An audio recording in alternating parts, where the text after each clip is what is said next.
Good morning again. Just after the previous message, a man who participates with the Traffic Broadcasting Confusion Office often got into north of your traffic sounding kind of tense, not troubled though, sounding tense, and said, "We thought you were going to mention what was this or what had been this cruise."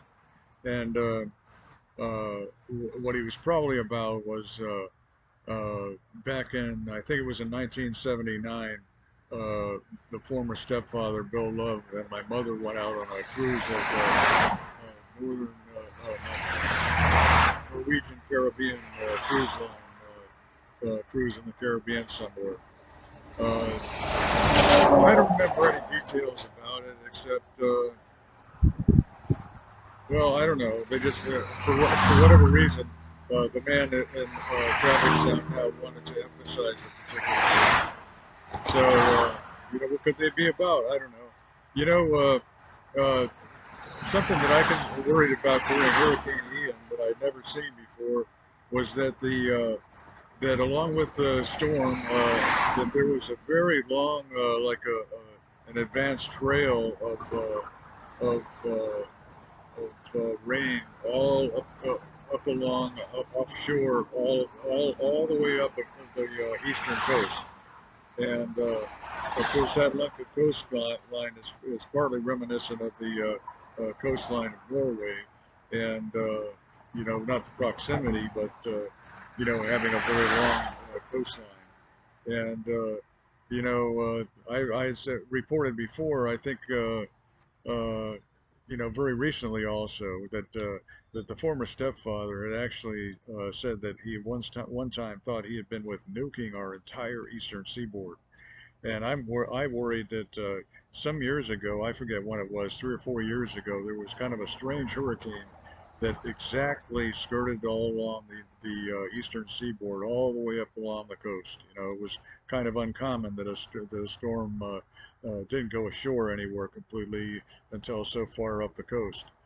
So that reminded me of his threat. And just he said it again and wanted to sound casual about it. I think it was during a return on Amtrak after a trip around the nation that he got into the sound of the train for others to hear also. I think it was approximately when the train was passing the Charleston, South Carolina area, that he said it again, that he once thought he'd been nuking the entire eastern seaboard years ago. And I think that he was really about near the end of December of 1999, as detailed in previous reports. The indication had been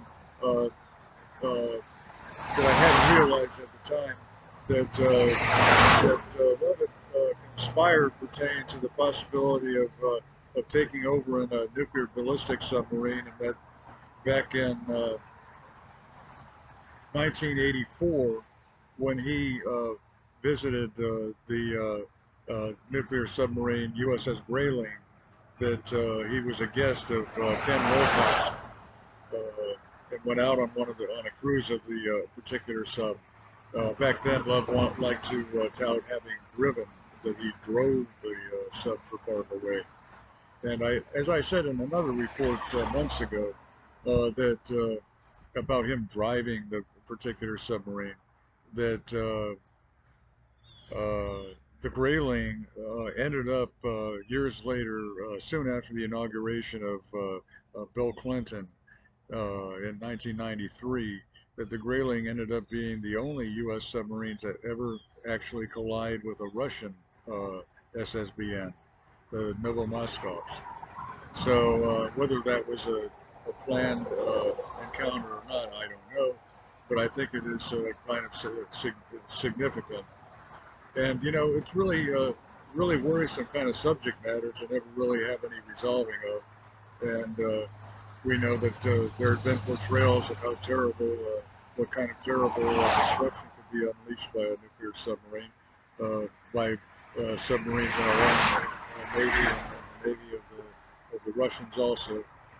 So this continues to only hope that there's going to be prevention, so there won't be a nuclear war, and that there'll be a lot more peaceful resolving of matters in the future. Again, I hope everyone has a good day and a good weekend.